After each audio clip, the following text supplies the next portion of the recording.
Hey guys, I'm Dov, and today I'm back with more Total War Warhammer 2 online action, and today we're here with another 2v2 with myself and Romulan Dog.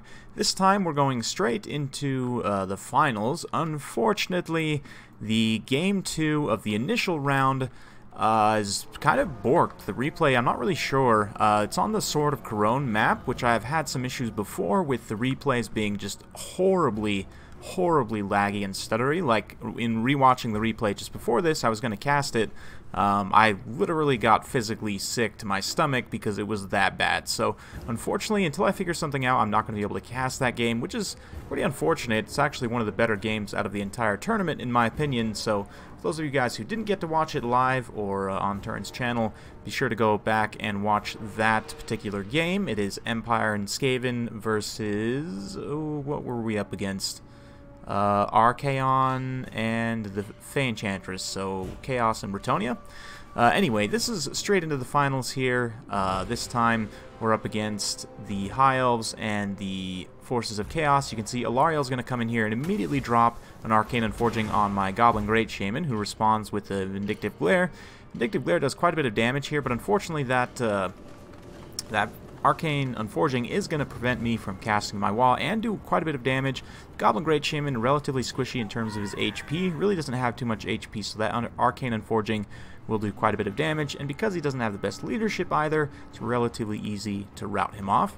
So a little bit unfortunate, but in terms of the rest of the build, we've got a front line of 4 Black Orcs, a couple of Grail Knights here. For Romulan Dog, he's also got some Knights Errant, more Grail Knights over here, and the FAY Enchantress. So the idea behind this build, just quick, we'll pop it into slow-mo, and I'll kind of explain some things, since that's the point of this series. The idea here is we just bring elite troops, do what each faction does best, and not try and get too crazy. The FAY Enchantress healing 4 units of Black Orcs, we figured would be incredibly powerful with the support of Grail Knights, especially some Skulkers here, and the sneaky ZAPPA to zap the Pigeon Lady out of the sky. For our opponents, they've got some Silver Helms and some Spearmen, with, of course, Alariel up in the air. The Chaos Forces have only brought Kolek, another Shaggoth, and a Deathcaster, so definitely going very monster-heavy in this particular situation, which definitely can be good against these two factions. Black Orcs, thankfully, immune to psychology, so they will not be terrified away. You can see over here on this side, those Silver Helms did get a decent charge in here. The Black Orcs managed to trade, though, almost evenly in terms of their HP, because of the Silver Helms have not the greatest mass in the world. Black Orcs have very good mass, and also have decent stats, especially their weapon strength. So they can definitely dish some damage back. You can see the Silver Helms coming around for another push here. So we'll go ahead and watch. Skulkers are also saturated in here, so we can go ahead and pop a smoke bomb, prevent those Silver Helms from getting away quite as effectively. Go ahead and drag down some of the unit models there. So yeah, definitely some good utility there. Meanwhile, the Grail Knights also following up here. Should be able to smash through these Spearmen relatively quickly. Yeah, we've got some Grail Knights shooting around the flanks here, crashing into the Spearmen here. The Black Orc's going to go ahead and crash a flank here. This is a very good Purple Sun about to be dropped here, though, by our opponents, just wrecking through some of those. Thankfully, those were only Knights Errant, but still, they killed a lot of Black Orcs right there, so very good work done by the Chaos player. Unfortunately, the High Elves actually didn't bring too much stopping power. They went for more of a support-oriented build. These Silver Helms do have some stopping power, but we've already seen they're not going to be amazing against Black Orcs. They'll do work over time, but especially with the support of the Bretonnian Cav kind of providing a countercharge element here, and the healing, of course, from the FAY Enchantress means that these Black Orcs are going to be extra resilient, and the Spearmen are pretty much already gone here. You can see one unit almost completely shattered, the other one on its last legs as the FAY Enchantress comes around, so we've definitely secured this part of the battlefield here. Meanwhile, the Alariel, the Pigeon Fae, not exactly, but anyway, dropped another Arcane Unforging on my little Shaman. He routed off, but managed to get one more zap in before he left, so Alariel's pretty low at this point. That HP damage is going to be pretty key later on, but meanwhile, Silver Helms getting a bit of an uphill charge with the support of a Shaggoth, should be able to do pretty well against the Black Orcs here.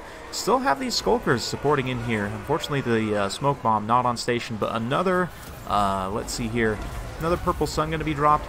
will do quite a bit of damage to the Black Orcs, but it also pretty much rips up those Silver Helms as well. So that one was a little bit more of a mixed bag. It did manage to rout off those Black Orcs and the Skulkers there, but yeah, unfortunately those Silver Helms also did rout there, so a bit of a mixed bag.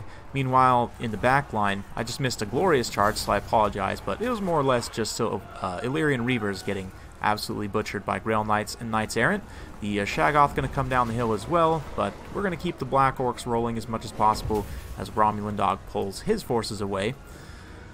If we take kind of an overarching look here, you can see the High Elves have pretty much lost everything except for Alariel, and so it's going to be up to her, these two Shaggoths, and the Deathcaster here, and they're going to have to take down a lot of Black Orcs. Still plenty of Black Orcs on the field, Grail Knights and more. You can see the Knights Errant collapsing some Spearmen here, helping to support those Black Orcs and just finish them off. Skulkers back from route, we can bring them back in here. And yeah, the Grail Knights getting a good surround here on these Shaggoths. I say Grail Knights, these are actually just Knights Errant, but, you know, maybe the ones that survive will potentially someday become Grail Knights. I guess if that's how that works. I'm not 100% on the lore, guys. But anyway, Grail Knights trying to pull away here, and the boys trying to follow up, but that Deathcaster just took a nasty Alpha Strike from those Grail Knights and did rout off. This is a little bit risky here, diving with Alariel. She's going to have to be careful. She was able to pull away pretty effectively there, but if she gets completely surrounded by Black Orcs, she's going to have a little bit of a hard time pulling away, and obviously the Grail Knights as well will be able to pin her in very effectively. So, yeah, Romulan Dog going to have these Grail Knights chase that Death Sorcerer off so that he doesn't come back from routing and continue to drop Spirit Leeches on said Grail Knights. Meanwhile, the Black Orcs and other Grail Knights going to get in here and start grinding with Kolek and just wearing him down over time. Obviously, with the healing on our side, Alariel does have healing, but FAY Enchantress, you know, definitely her equal. But a very risky move by Alariel. She actually dives down in here, trying to set up maybe a big blob. The Lord of the Storms is going to go down, and some healing as well. So we've got Star of Averlorn, Lord of the Storm, Grail Knights piling in, but Alariel's already taken so much damage that it's too little too late, and unfortunately she gets routed off, and the loss of healing there does mean that we will be able to grind through these Shaggoths without too much issue. You can see the Death Sorcerer also back from route, going to get charged by Grail Knights, so a glorious charge here. We'll go ahead and get in here as this Foul Sorcerer gets dragged down by the Ladies Champions. You know, supported by Orcs, which doesn't make sense at all, but hey, let's not talk about that. This was a tournament for a small prize pool, so yeah, there were definitely some unthematic alliances here, but certainly a lot of fun. Just mechanic-wise, having a healing and a non-healing faction, which both of us brought in this particular battle, works very well together, obviously. The factions which are balanced around not having healing just tend to be a little bit better in combat overall, so if you add healing onto them and support of the elite combat troops of said healing factions, it definitely can work out. Unfortunately, I think the difference here was the High Elves just didn't bring the elite troops. They brought sort of a mix of mid to low tier troops. It would have been interesting, you know, if they had just brought like Techless rather than Alariel, and maybe just some archers or something, maybe a bolt thrower or two, like some Sisters of Averlorn, or just like Lothar and Seaguard spam maybe. I don't know. There are some different things you could do, certainly, but in the end, very fun battle. Well played to our opponents. Hope you guys enjoyed watching this. We're going to just continue to soak up these sweet cinematics of the Shaggoths, grinding it out here with the boys and the Grail Knights. I love the little Gobos running in here as well, like, oh, we're here too. Oh, man. Man, these guys don't even come up to, like, the top of Kolek's paw. Holy cow. Tiny little boys. But, yep, at this point, the unnamed Shaggoth is routed, and Kolek is on his last stand here. FAY Enchantress taking some heat, but our opponents are going to go ahead and admit defeat there.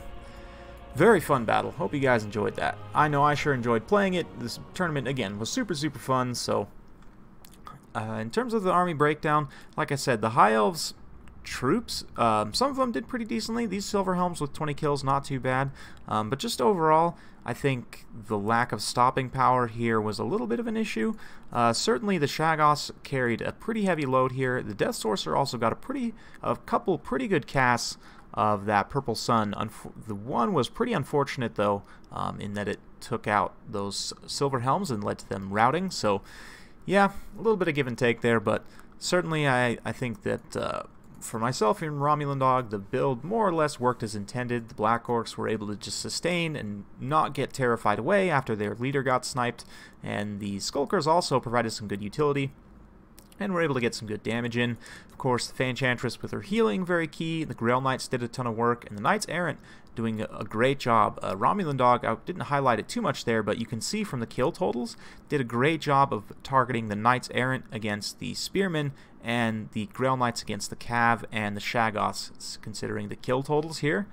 Very key play there. Obviously, you want the Grail Knights going after the large targets as much as possible. We did see the Knights Errant in some combats against, you know, the Shaggoths and other things, but in general, Romulan Dog was very on point with his Cav micro there. So, well played all around. Hope you guys enjoyed watching. If you do like this sort of content, be sure to like, subscribe, hit that bell notification button so every time I upload a new video, you'll be notified. Thanks again for watching, and we'll see you next time.